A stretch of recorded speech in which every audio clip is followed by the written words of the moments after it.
school hallway buzzed with laughter, chatter, and footsteps echoing off the lockers.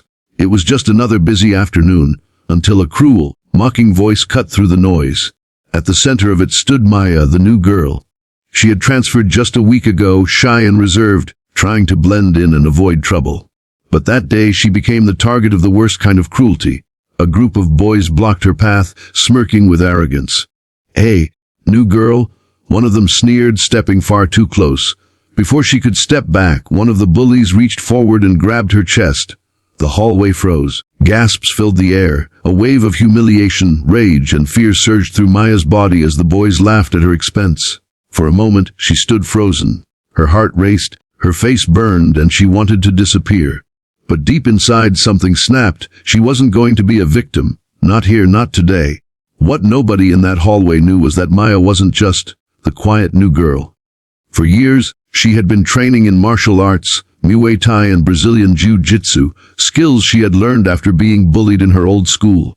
Her father, a former fighter, taught her not only how to defend herself, but how to carry herself with strength. But even with all her training, Maya's biggest challenge wasn't the fight itself. It was the fear of standing up, of drawing even more attention to herself in a school where she had no friends. The boys expected her to cry, to shrink, to stay silent. That's what gave them power.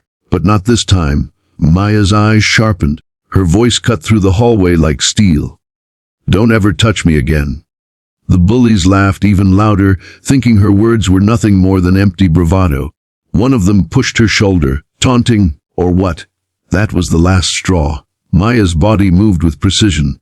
She grabbed the wrist of the boy who had touched her, twisted it sharply, and sent him crashing to the floor with a scream. The other two lunged at her, but she pivoted fast.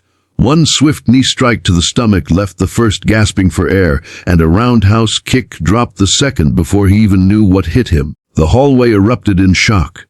For years, these boys had ruled the school halls with intimidation and cruelty. But in less than a minute, the girl they mocked and humiliated turned the tables. The boy on the ground clutched his arm, whimpering. Another groaned, struggling to breathe. The third scrambled backward, eyes wide with fear. "Please stop," he begged. But Maya didn't need to hit again. She stood tall, her chest rising with controlled breaths, every ounce of her showing power without cruelty. She wasn't fighting to humiliate them. She was fighting to show that she would never be powerless again. A teacher finally rushed in, shocked at the scene. Students quickly filled in the details, how the bullies had cornered her, touched her inappropriately, and laughed. The truth spread quickly, and for once, the entire hallway stood with the victim, not the aggressors. The bullies were dragged to the office, faces pale and voices stammering excuses. But excuses meant nothing now. They weren't feared anymore. They were exposed. That night, Maya sat quietly at home, replaying everything in her mind. She felt shaken, not because she lost control, but because she realized just how important that moment was. She didn't just fight off bullies. She showed every student watching that strength comes from refusing to be broken. Her mother hugged her tightly, whispering, "I'm proud of you, Maya. Not because you fought, but because you stood up for yourself." The next day, Maya walked into school with her head held high. Whispers followed her in the hallway, but this time they weren't mocking. They were filled with respect and awe. Some students even came up to thank her, admitting they too had suffered from the same bullies but were too afraid to fight back.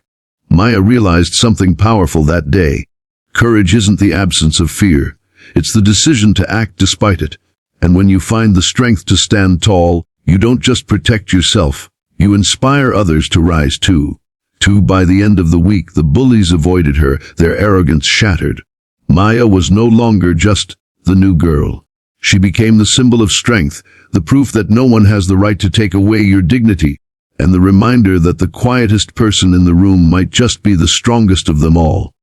Her epic stand in that hallway left the bullies begging for mercy, and gave everyone watching a lesson they would never forget. True power belongs to those who refuse to be broken.